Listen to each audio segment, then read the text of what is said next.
आप देख रहे हैं मातृभूमि, मैं आपके साथ शोभना यादव। अयोध्या में राम मंदिर का निर्माण 1 साल से चल रहा है। मंदिर की नींव तैयार की जा रही है। कहां तक पहुंचा है निर्माण का काम, ये जानने के लिए देखिए हमारे संवाददाता रणबीर की ये खास रिपोर्ट। भगवान राम के मंदिर का निर्माण शुरू हो चुका है और 1 साल में ये निर्माण कहां तक पहुंचा है, ये जानने के लिए मैं पहुंचा हूं अयोध्या। और मेरे ठीक पीछे ये जो जगह देख रहे हैं, ये भगवान राम जन्मभूमि पर बन रहा भव्य राम मंदिर है। ये आप देखिए, जो नींव भराई का काम हो चुका है वो पूरा हो चुका है, यानी कि नींव में कुल 48 लेयर बनाए जाने थे और वो लेयर बनकर अब तैयार हैं। और इसी जगह पर बिल्कुल सामने जहाँ पे एक भगवान राम का झंडा दिखाई दे रहा है, वहीं पर बनेगा गर्भगृह जहाँ भगवान रामलला विराजेंगे। फिलहाल इस निर्माण की वजह से रामलला को एक अस्थायी मंदिर में रखा गया है और वहाँ से जब इस ज़मीन पर भव्य राम मंदिर का निर्माण हो जाएगा, उसके बाद रामलला यहाँ विराजेंगे और यहीं पर देश दुनिया से आने वाले तमाम सारे जो लोग हैं वो रामलला को देखेंगे उस स्वरूप में, जिस स्वरूप में आने का इंतज़ार सालों साल से किया जा रहा था। यानी भव्य मंदिर में तब 2023 के बाद लोग देख सकेंगे और यहाँ पर जो निर्माण है वो तब तक उम्मीद है कि पूरा हो जाएगा। सरयू नदी के किनारे भव्य राम मंदिर का निर्माण शुरू हो चुका है। नदी किनारे होने के कारण यहाँ की जमीन काफी दलदली है और इसी वजह से नींव को 48 परतों में भरा गया है, जैसी कि जानकारी हमारे सहयोगी ने भी दी। इस बात को और विस्तार से समझने के लिए रणबीर ने हमें एक और रिपोर्ट भेजी है, वो आप देखिए। सुप्रीम कोर्ट का फैसला 9 नवंबर 2019 को आया और उसके बाद 5 अगस्त 2020 को प्रधानमंत्री नरेंद्र मोदी ने रामलला के मंदिर के निर्माण का शिलान्यास किया। 5 अगस्त 2020 से ही ये काम शुरू हुआ था और चूंकि सरयू नदी के नज़दीक ये राम जन्मभूमि है, ऐसे में यहाँ की ज़मीन कितनी दलदली हो सकती है, इसकी जांच सबसे पहले कराई गई और जांच कराने के बाद कितनी फीट नींव बनेगी, इसकी पड़ताल की गई। L&T कंपनी ने इसकी पड़ताल करने के बाद इसकी नींव भराई का काम शुरू किया और 48 लेयर नींव भराई के बाद अब इसमें मिर्ज़ापुर की बलुई मिट्टी डाली जाएगी और मिट्टी के बाद जो सैंडस्टोन है, यानी कि जो पत्थर लगाने का काम है, वो शुरू होगा। तो फिलहाल 48 लेयर के नींव भराई का काम यहाँ पूरा हो चुका है और बिल्कुल सामने जो बिल्कुल बीचों बीच झंडा लहलहा रहा है, उसी जगह पर भगवान रामलला विराजेंगे। तो फिलहाल इस पूरे कंपाउंड में काम चल रहा है और साथ ही इस परिसर के आसपास जो पुराने ऐसे मकान हैं जिनको अधिग्रहित करके इस कंपाउंड को बड़ा करने का काम है, उसको भी किया जा रहा है, ताकि जब भगवान राम का मंदिर दिसंबर 2023 में बनकर तैयार हो, तब तक आसपास के इलाके में भी विकसित करके इस पूरे मंदिर के परकोटे का काम आगे बढ़ाया जा सके। राम मंदिर के नए डिजाइन के अनुसार उसमें कुल 5 गुंबद होंगे। मंदिर को भव्य स्वरूप देने के लिए पत्थर गढ़ाई का काम भी लगातार चल रहा है। कहां तक पहुंचा ये काम, ये भी देख लेते हैं हमारे संवाददाता रणबीर की इस रिपोर्ट में। विश्व हिंदू परिषद ने साल 1989 में शिला पूजन किया था और उसके बाद से ही विश्व हिंदू परिषद की कार्यशाला में मंदिर निर्माण के लिए पत्थरों को तराशने का काम जारी था। अब जब सुप्रीम कोर्ट ने फैसला देकर के मंदिर के निर्माण को हरी झंडी दे दी, उसके बाद विश्व हिंदू परिषद के डिज़ाइन में कुछ बदलाव किया गया और पहले जहां 2 गुंबद बनने थे, वहां अब 5 गुंबद बनाए जाएंगे। ऐसे में जो मंदिर का आकार है वो बड़ा हो गया और जो पहले पत्थर गढ़े गए थे वो पुराने डिज़ाइन के मुताबिक करीब 60 से 65% का काम हो चुका था, लेकिन अब चूंकि डिज़ाइन में बदलाव किया गया है और मंदिर और ज़्यादा दिव्य और भव्य बनाने की कोशिश हो रही है, ऐसे में जो पत्थर गढ़ने का काम है वो करीब 30% हो चुका है, यानी कि अभी भी 70% पत्थर गढ़ाई का जो काम है वो बाकी है। और यहाँ 5 गुंबदों के साथ जब मंदिर बनकर तैयार होगा तो दूर दराज से जब लोग आएंगे तो उनको दूर से ही मंदिर दिखाई दे, इसलिए जो मंदिर का शिखर है उसकी भी जो लंबाई है वो बढ़ाई जाएगी। 9 नवंबर 2019 के सुप्रीम कोर्ट के फैसले के बाद 5 अगस्त 2020 को मंदिर का शिलान्यास प्रधानमंत्री मोदी के द्वारा किया गया। उसके बाद से ही मंदिर निर्माण कार्य में तेजी आई है। संवाददाता रणबीर की रिपोर्ट देखिए। 6 दिसंबर 1992 को जब विवादित ढांचा गिराया गया था, उसके बाद इस पूरे परिसर को कोर्ट ने सीज कर दिया था, यानी स्टेटस को लगा दिया था। स्टेटस को के बाद ये जो पीली लोहे की जो दीवारें हैं, इन्हीं दीवारों के अंदर विवादित परिसर जिसको कहा जाता था फैसले से पहले, वो मौजूद था और यहाँ पर कुछ भी बदलाव करने की इजाज़त कोर्ट ने नहीं दी थी। हालांकि 9 नवंबर 2019 में सुप्रीम कोर्ट के फैसले के बाद से ही यहाँ पर जो मंदिर निर्माण का काम है उसमें उसकी शुरुआत की गई और 5 अगस्त 2020 को जब शिलान्यास हो गया, उसके बाद इस काम में तेज़ी आई। पहले तकनीकी काम किया गया और उसके बाद जो यहाँ पे फिजिकल वर्क है उसको कंप्लीट करने का काम बढ़ाया गया है और L&T कंपनी को लगा करके कोशिश की जा रही है कि दिसंबर 2023 तक जो मंदिर निर्माण का काम है उसको पूरा कर लिया जाए, ताकि 2024 के लोकसभा चुनाव में जाते जाते भारतीय जनता पार्टी के पास एक भव्य मंदिर मौजूद हो और लोगों को बता सके कि धारा 370 में को हटाकर कश्मीर में उसने अपना एक वायदा पूरा किया और दूसरा सबसे बड़ा वादा राम मंदिर निर्माण का था, वो भी 2024 के चुनाव के पहले बीजेपी ने पूरा कर दिखाया है। अयोध्या में राम मंदिर का क्या स्वरूप होगा, ये कब तक बनकर तैयार हो जाएगा, ये जानने के लिए हमारे संवाददाता ने विश्व हिंदू परिषद के प्रवक्ता शरद शर्मा से खास बातचीत की है, वो आपको सुनवाते हैं। अयोध्या में भव्य राम मंदिर का निर्माण चल रहा है और ये निर्माण कहां तक पहुंचा है और किस तरह से होगा, ये जानकारी देने के लिए मेरे साथ विश्व हिंदू परिषद के प्रवक्ता शरद शर्मा जी हैं। शरद जी, आप तो 89 के जब शिला की पूजन हुआ था तब से इस आंदोलन से जुड़े हैं। मंदिर निर्माण बीते एक साल में कहां तक पहुंचा है और किस तरह से काम को आगे बढ़ाया जाए? मंदिर निर्माण का कार्य जो है वह अपने गति में है और यहाँ पर जो 50 फीट का एक नींव भरनी थी उसमें 47 लेयर अब तक पड़ चुका है और ये मानकर चला जा रहा है कि यह अक्टूबर नवंबर तक जो है यहाँ पर एक इसको हम पूरा कर ले जाएंगे और इसमें जो भी निर्माण का कार्य है वह प्रारंभ हो जाएगा। तो ये पत्थरों का काम प्रारंभ होने वाला है आगे आने वाले दिनों में, अक्टूबर नवंबर में।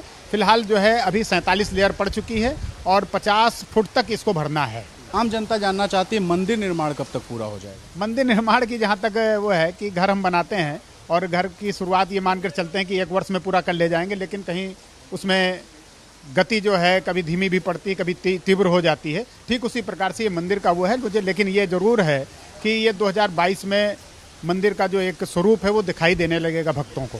2023 दिसंबर तक कहा जा रहा है कि कम से कम मंदिर का जो निर्माण है वो पूरा। बिल्कुल, गर्भगृह में भगवान रामलला विराजमान हो जाएंगे और रामलला जो है दर्शन देने लगेंगे। आज जो है वो एक लकड़ी के मंदिर में विराजमान सुसज्जित उसमें विराजमान है, लेकिन जब पत्थरों के उसमें विराजमान होंगे जिस उद्देश्यों के साथ इस मंदिर का निर्माण किया जा रहा है कि समाज जो है इससे उसके अंदर जागरण हो, वो समाज जो है देखे, जो एक प्रतीक्षा थी वो समाप्त हो, इसको लेकर जो है 2023 में जरूर गर्भगृह दिखाई देने लगेगा और मंदिर में जो है रामलला हमारे विराजमान होंगे, भक्तों को दर्शन देंगे। शरद जी, 2 सवाल मेरे और हैं। एक, मंदिर की लंबाई, चौड़ाई और ऊंचाई कितनी होगी जो नया स्वरूप है? देखिए, अभी जो है पूर्व का जो वो क्षेत्रफल था उससे बढ़ाकर इसको रखा गया। 161 फीट इसकी ऊंचाई है, लंबाई जो है इसकी लगभग 400 के आसपास है, 400 फीट है और चौड़ाई जो है वह 300 के आसपास है। तो इस प्रकार से इसका निर्माण का कार्य चल रहा है। एक सवाल ये कि जो पत्थर गढ़ाई का काम था, पहले आप बताते थे कि 60 से 65% काम पुराने डिज़ाइन के हिसाब से पूरा हो गया, अब चूंकि डिज़ाइन बड़ा हो गया है तो अब कितने % पत्थरों का काम हो चुका? देखिए, पूर्व में जो है लंबाई, चौड़ाई और ऊंचाई ये सीमित थी। 128 फीट ऊंचाई थी और 255 के आसपास जो है उसकी लंबाई थी और 140 फीट चौड़ाई थी। अब जो है जब से मंदिर के निर्माण में एक परिवर्तन किया गया कि इसको हम भव्य करेंगे, 3 मंजिला बनाएंगे, 3 स्टोरी में इसका निर्माण होगा, तो उसमें स्वाभाविक ही 1,75,000 घन फुट पत्थर पहले लगना था, अब लगभग 4 लाख घन फुट पत्थर लगने वाला है। तो इसमें जो है जो पूरा काम उस समय गर्भगृह का हुआ था वो 60% मानकर चला जा रहा था, लेकिन अब चूंकि मंदिर के भाग बढ़ गए हैं तो इसमें लगभग 40% काम तो हो ही चुका है पूरे उसका मंदिर का भूतल का। तो भव्य राम मंदिर का निर्माण जोर शोर से चल रहा है। बता दें, यहाँ भारी बारिश से एयरपोर्ट और आसपास के इलाकों का बुरा हाल है। मौसम खराब होने की वजह से 3 उड़ानों को डाइवर्ट करना पड़ा है। लखनऊ आने वाली उड़ान दिल्ली डाइवर्ट की गई है, दुबई, मुंबई और अहमदाबाद से आने वाली उड़ानें डाइवर्ट की गई हैं। लखनऊ से जाने वाली कई उड़ानें कई घंटे लेट चल रही हैं। जल भराव होने की वजह से यात्रियों को खासी दिक्कतों का सामना करना पड़ रहा है। तस्वीरें देखकर आप अंदाज़ा लगा सकते हैं कि सड़क पर कारें जो हैं वो आधी आधी डूब कर चल रही हैं। कई इलाकों में लखनऊ के पानी भरा हुआ है, कई फ्लाइट्स डिले हैं, कई फ्लाइट्स के रूट्स डाइवर्ट करने पड़े हैं। सरकार की तरफ से यही अलर्ट जारी किया गया है कि अगर ज़रूरत ना हो तो घर से ना निकलें। भारी बारिश से जगह जगह जल भराव, खासी दिक्कतों का सामना लोगों को करना पड़ रहा है। दिल्ली के उप मुख्यमंत्री मनीष सिसोदिया दिल्ली में किला फतेह कर अब उत्तर प्रदेश में चुनावी बिगुल फूंकने के लिए पहुंचे हुए हैं और आज हमारे साथ एबीपी न्यूज पर मौजूद हैं। तो मनीष सिसोदिया, आपका बहुत बहुत स्वागत। एबीपी न्यूज के लिए आपने समय निकाला। मैं पहला सवाल सिर्फ आपसे यही पूछना चाहूंगी कि मनीष सिसोदिया की या आम आदमी पार्टी की राम राज्य की क्या परिभाषा है? राम राज्य की परिभाषा यही है कि 21वीं सदी के भारत में सरकार ऐसी व्यवस्था करे कि हर आदमी को बिजली उपलब्ध हो और वो अफोर्ड कर सके। वो इसलिए नहीं कि वो गरीब है तो उसके घर में बिजली का एक बल्ब भी नहीं जलेगा और वो अमीर है तो वो कुछ भी बिजली जलाएगा। अच्छी शिक्षा मिल सके, अच्छा स्वास्थ्य मिल सके, लोगों को नौकरियां मिल सकें, यही राम राज्य है। कानून व्यवस्था कोई प्रायोरिटी नहीं है? नहीं, निश्चित रूप से कानून व्यवस्था उसमें, जब इसमें खुशहाली सारी आ गई ना। अगर खुशहाली हो, महिलाएं सुरक्षित हों, किसानों को फसल का अच्छा दाम मिले, तो यही राम राज्य की परिभाषा में आता है। ठीक है, यानी फ्री बिजली का जो दांव जो दिल्ली में जिस बल पर कहा जाए कि आपने किला फतेह किया और बहुत हिट रहा वो फॉर्मूला, क्या उसी फॉर्मूले पर आम आदमी पार्टी हर राज्य में अपनी रणनीति बना रही है और उसी पर आगे बढ़ रही है? आपको लग रहा है जो दिल्ली में फॉर्मूला हिट हुआ वो उत्तर प्रदेश में भी हिट होगा? देखिए, उत्तर प्रदेश में आज देश में सबसे महंगी बिजली योगी सरकार ने कर रखी है। योगी जी ने पिछले 5 साल में, 4.5 साल में बिजली के दाम खूब बढ़ाए हैं। आप किसी भी जिले में चले जाइए, हर जगह से लोगों की आत्महत्या की खबरें आ रही हैं कि फलां जिले में एक किसान ने, फलां जिले में एक आम आदमी ने, जो नौकरी पेशा आदमी था, दुकानदार था, सुसाइड कर लिया क्योंकि उसके यहाँ 1.5 लाख, 2 लाख, 3 लाख के बिजली के बिल आ गए। अब वो क्या करे? कोविड के दौर में सब कुछ वैसे ही बंद है, ऊपर से बिजली के बिल थमाए जा रहे हैं उसको मोटे मोटे। वैसे में जरूरत है उत्तर प्रदेश की कि हर घर को 300 यूनिट बिजली फ्री मिल सके, और ये हो सकता है। आम आदमी पार्टी ने इसका पूरा ब्लूप्रिंट तैयार किया है कि किस तरह से उत्तर प्रदेश के हर एक घर को 300 यूनिट बिजली घर फ्री दी जा सकती है, कैसे हर एक किसान को बिजली फ्री दी जा सकती है, कैसे उत्तर प्रदेश में 24 घंटे बिजली लाई जा सकती है।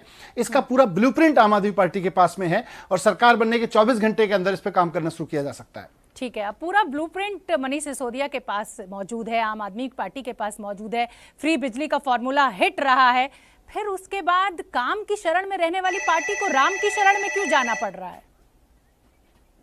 आप अपनी तिरंगा यात्रा की शुरुआत करते हैं, काम भी करेंगे रामलला का आशीर्वाद लेकर, तो काम की शरण वाली पार्टी राम की शरण में बीजेपी की पिच पर आके खेलने की कोशिश। देखिए, काम भी करेंगे, तिरंगे पे आन बान शान से उसको सल्यूट भी करेंगे और भगवान राम का आशीर्वाद भी लेंगे। भारतीय जनता पार्टी की आपने बात की, भारतीय जनता पार्टी के साथ प्रॉब्लम यह है कि वो बात तो राम की करती है लेकिन काम शैतानों वाले करती है। आज भारतीय जनता पार्टी की वजह से ही लोगों को सुसाइड करना पड़ रहा है। एटा में 17 साल की एक लड़की ने इसलिए सुसाइड किया क्योंकि उसके पिताजी को इतना मोटा बिजली का बिल थमा दिया गया था और उनको कहा गया कि अगर आप ये बिल नहीं भरोगे तो हम जेल में डाल देंगे। उस लड़की ने बिजली विभाग के नाम नोट लिखा कि मेरे पिता अपराधी नहीं है, उनको जेल में नहीं डाल सकते। ये राम राज्य थोड़ा ही है। खाली मुंह में राम रखने से बात नहीं चलेगी। मुंह में राम रखिए, दिल में राम रखिए, साथ में बगल में संविधान रखिए। इस संविधान में बाबा साहब ने नसीहत दी है कि देश के हर आदमी के लिए सरकार को काम करना पड़ेगा। आप कहेंगे आप गरीब और आपके घर में बिजली का बिल इतना मोटा मोटा भेजा जाएगा, आप बिजली का बल्ब जलाओगे? तो आप 21वीं सदी के भारत की बात करते हो और बिजली इतनी महंगी करते हो, डिजिटल इंडिया की बात करते हो और बिजली इतनी महंगी करते हो कि आम आदमी अपने घर में एक बल्ब ना जला सके, कंप्यूटर ना चला सके, मोबाइल चार्ज ना कर सके। किस मुंह से आप डिजिटल इंडिया की बात करते हो? किस मुंह से आप राम की बात करते हो? लेकिन प्रधानमंत्री मोदी का तो ये दावा है, उन्होंने अपने भाषण में कहा कि उत्तर प्रदेश विकास की योजनाओं में सबसे आगे है। तो मनीष सिसोदिया को उत्तर प्रदेश में विकास क्यों नहीं दिख रहा? क्या सिर्फ फ्री बिजली दे देने से मनीष सिसोदिया को लग रहा है, आम आदमी पार्टी को लग रहा है कि विकास हो जाएगा उत्तर प्रदेश का? आप उत्तर प्रदेश के जिलों के अखबार रोज सुबह उठा के देख लीजिए, उसमें आपको उत्तर प्रदेश का विकास दिख जाएगा। परसों के अखबार में लिखा हुआ था कि फिरोजाबाद में 70 किलोमीटर दूर से एक पिता अपने डेंगू ग्रस्त बच्चे को साइकिल पे बिठा के फिरोजाबाद जिला अस्पताल में लाया और वहां उसको बेड नहीं मिला, वापस उसको साइकिल पे लेके जाके बैठ गया, रोते हुए चला गया। पति पत्नी दोनों। ये विकास है उत्तर प्रदेश में। प्रधानमंत्री को वहां से नहीं दिखाई देता होगा। कमी तो कोरोना की दूसरी लहर में हमने दिल्ली में भी बेड की कमी, आपकी सरकार की अव्यवस्था हमने दिल्ली में देखी मनीष जी। बिल्कुल, कोरोना के जब पीक था, जब पीक होगा तो हर जगह दिखाई देगी क्योंकि डिमांड एंड सप्लाई का जब बैलेंस घटेगा। लेकिन जब सामान्य समय है, डेंगू बीमारी चल रही है, डेंगू में नहीं है। डेंगू में आप देखिए फिरोजाबाद जैसे जिले में। इसलिए मैंने कहा कि विकास तो उसके घर में देखिए ना, अलीगढ़ के रामजी लाल के घर में 1.5 लाख रुपए के बेचारे की फसल नहीं बिकती है लेकिन 1.5 लाख रुपए का बिजली का बिल थमा दिया। ये है विकास। इस विकास के अगली बारे में मोदी जी क्या करेंगे, इस विकास के बारे में योगी जी क्या करेंगे, उसके बारे में बात करें ना। बिल्कुल ठीक है। मनीष जी, आपके एक ट्वीट का मैं यहाँ पर जिक्र करना चाहूंगी, क्योंकि मैं बार बार ये कह रही हूँ कि काम की शरण में रहने वाली पार्टी, जिसने दिल्ली में हर चुनावी सभा में अपने काम का जिक्र कर कर बड़ी बढ़त, बड़ी जीत दर्ज की, वो पार्टी बार बार अब राम का जिक्र कर रही है। आपने अपने ट्वीट में कहा था कि राम जन्मभूमि पर यूनिवर्सिटी या स्कूल बनना चाहिए। अब आप राम राज्य की बात भी कर रहे हैं, तिरंगा यात्रा शुरू करने से पहले रामलला के दर्शन भी कर रहे हैं, तो ये जनता को कंफ्यूज करने की कोशिश नहीं है। अपना एजेंडा साफ होना चाहिए कि मनीष सिसोदिया शिक्षा की बात करते हैं, मनीष सिसोदिया उपचार की बात करते हैं, मनीष सिसोदिया विकास की बात करते हैं। मंदिर मस्जिद की राजनीति से आम आदमी पार्टी दूर है, इतर है, लेकिन आप तो राम राज्य और राष्ट्रवाद की बात कर रहे हैं, तो कहीं ना कहीं बीजेपी के रास्ते पर हैं आप। देखिए, फर्जी राम राज्य और फर्जी राष्ट्रवाद भारतीय जनता पार्टी चाहे जितना करे, मैं दावे के साथ कहूंगा और खूब खुल के कहूंगा, मनीष सिसोदिया भगवान राम को प्रेरणा मानता है और मानता रहेगा। उनके नाम पे यूनिवर्सिटी खुले, उनके नाम पे लोगों को पढ़ाया जाए, उनकी प्रेरणा लोगों को पढ़ाई जाए, इस दिशा में हम भी काम कर रहे हैं, सब काम करें। लेकिन जब राम की बात करें तो यह भी देखें कि राम के इस राज्य में, जिस राज्य में अयोध्या है, जन्मभूमि है राम की, उसमें कोई आदमी बिजली के बिल के देख के सुसाइड कर ले, ठीक है, ये राम राज्य थोड़ी है। कोई लड़की रात को 2 बजे इसलिए दफना दी जाए, कोई लड़की रात को 2 बजे इसलिए दफना दी जाए क्योंकि उसके परिवार वाले लोग कह रहे हैं कि उसके साथ बलात्कार हुआ, और योगी सरकार, भारतीय जनता पार्टी की रामवादी सरकार, राष्ट्रवादी सरकार, उसके परिवार के साथ ना खड़े होकर बलात्कारी दरिंदों के साथ खड़ी होती है। ये राम की बात थोड़ी है। ये थोड़ी कहा था भगवान राम ने। भगवान राम की प्रेरणा पे भी तो काम करिए, भगवान राम के जीवन से कुछ तो प्रेरणा लीजिए। ठीक है, आपने 100 संभावित उम्मीदवारों की लिस्ट जारी की, जिसमें फैजाबाद और उसके बाद उसको अयोध्या किया गया। तो ये लापरवाही के चलते फैजाबाद लिख दिया गया या रणनीति के तहत? क्योंकि असुद्दीन ओवैसी ने भी बिल्कुल हुबहू यही काम किया। देखिए, उस लिस्ट में क्या लिखा गया मेरे पास तो कोई ऐसी सूचना नहीं है। हो सकता है कहीं से कोई टाइपो एरर किसी की हुई हो या कोई चूक हुई होगी, उसमें मेरे पास कोई अभी इस पर जानकारी नहीं है। ठीक है मनीष जी, मैं उत्तर प्रदेश में आम आदमी पार्टी की जमीन नहीं है। पंजाब की बात कीजिए, उत्तराखंड की बात कीजिए, गोवा की बात कीजिए, दिल्ली में तो आप बेहद मजबूत हैं। आम आदमी पार्टी ऐसी क्या 5 योजनाएं लेकर आएगी उत्तर प्रदेश की जनता के लिए कि उत्तर प्रदेश की जनता तमाम अपने पुराने दलों को, BJP, Congress, Samajwadi party, BSP को छोड़कर आम आदमी पार्टी पर विश्वास करे? सिर्फ फ्री बिजली, इसके अलावा क्या? देखिए, आम आदमी पार्टी की ताकत यह है कि नई है। दिल्ली में भी किसी समय हमारी जमीन नहीं थी, पंजाब में भी किसी समय जमीन नहीं थी, वहां से भी सांसद और विधायक निकल के आ रहे हैं। तो जमीन हर नई पार्टी की कहीं ना कहीं नहीं होती है और उसके बाद में उसकी बनती भी है, काम को देख के और उसके आचरण को देख के। आपने उत्तर प्रदेश की बात कही। उत्तर प्रदेश में आज लोग महंगी बिजली से परेशान हैं। आम आदमी पार्टी ने आज उसका पूरा ब्लूप्रिंट रखा है जनता के सामने कि 1 वोट की ताकत से 300 यूनिट बिजली फ्री कराई जा सकती है। ये वोट में ताकत है। 1 वोट की ताकत से सरकारी स्कूल अच्छे हो सकते हैं, ये लोगों ने दिल्ली में देखा है। 1 वोट की ताकत से अच्छे अस्पताल बन सकते हैं, ये दिल्ली में देखा है। पब्लिक ट्रांसपोर्ट महिलाओं के लिए फ्री हो सकता है, लोगों ने दिल्ली में देखा है। शानदार सीसीटीवी कैमरा महिला सुरक्षा की दिशा में आगे बढ़ा जा सकता है, ये दिल्ली ने देखा है। ये सारे काम वहां भी हो सकते हैं दिल्ली में। अगर दिल्ली में हो सकते हैं बहुत सीमित संसाधनों के बावजूद, तो उत्तर प्रदेश जैसे राज्य में तो हो ही सकते हैं, क्योंकि राज्य बहुत बड़ा है लेकिन यहां संसाधन भी उतने ही बड़े हैं।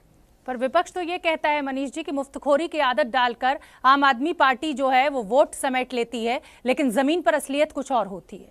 मुफ्तखोरी कहती है इसको कहते हैं कि मंत्रियों के घरों में तो बिजली जले फ्री। हाँ, मुफ्तखोरी इसको कहते हैं कि मंत्रियों के घर में तो जले बिजली फ्री और आम किसान के घर में जो रोटी खिला रहा है उसके घर में आए बिजली का 1.5 लाख बिल। मुफ्तखोरी किसको कहेंगे? किसान जो रोटी खिला रहा है उसके घर में 1.5 लाख रुपए का बिल आएगा और आप कहोगे कि हमारा बिजली विभाग घाटे में चल रहा है और मंत्रियों और संतरियों के घरों में बिजली फ्री चलेगी। मुफ्तखोरी किसको कहते हैं? जनता तय करेगी।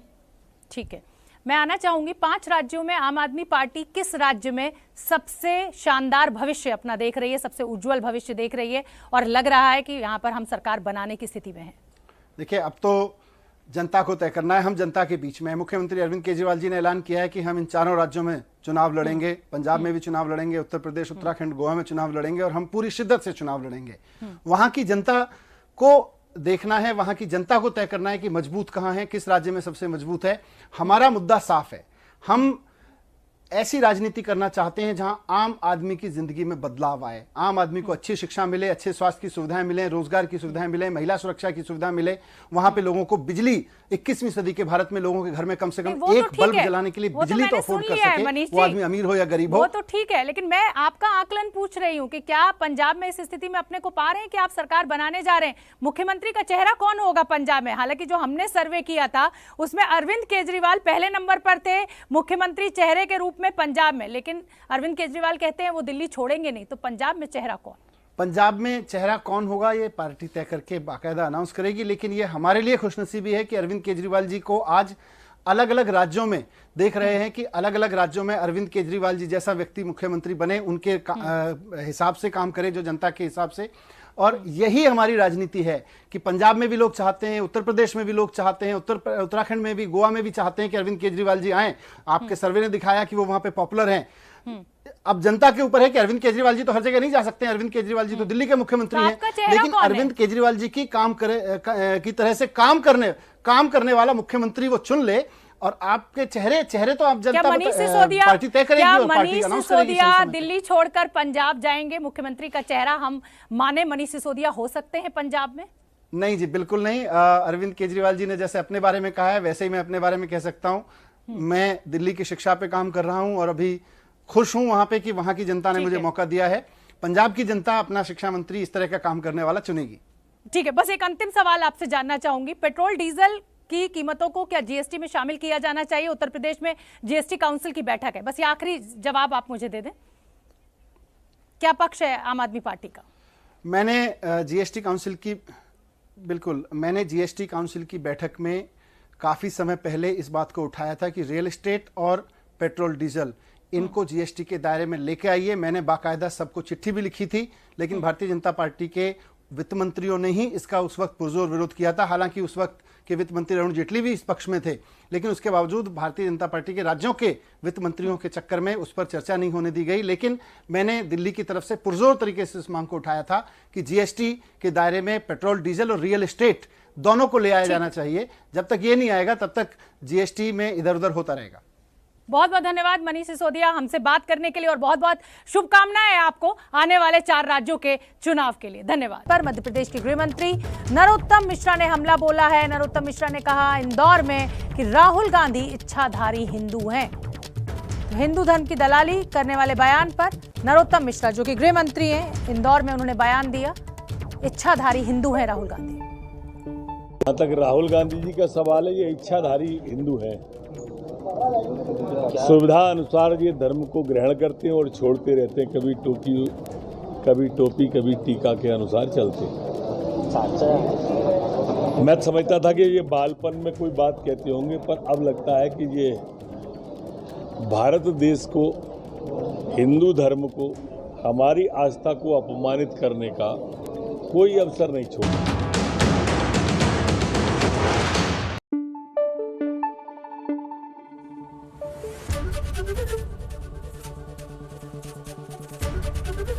एबीपी न्यूज आपको रखे आगे।